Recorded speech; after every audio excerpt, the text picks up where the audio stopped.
This is a very important decision. This is surgery right in the middle of your face. So there's so much information out on the internet.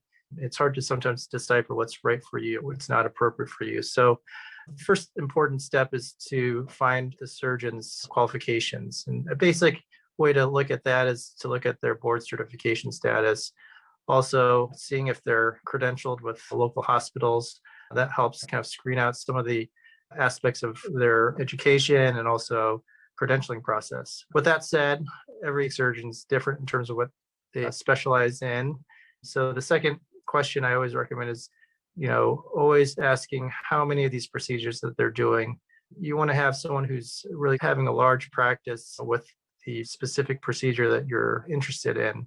So some surgeons are expertise might be in breast surgery, and some surgeons' expertise might be in rhinoplasty surgery. So you want to clearly get an understanding from the surgeon what their expertise is.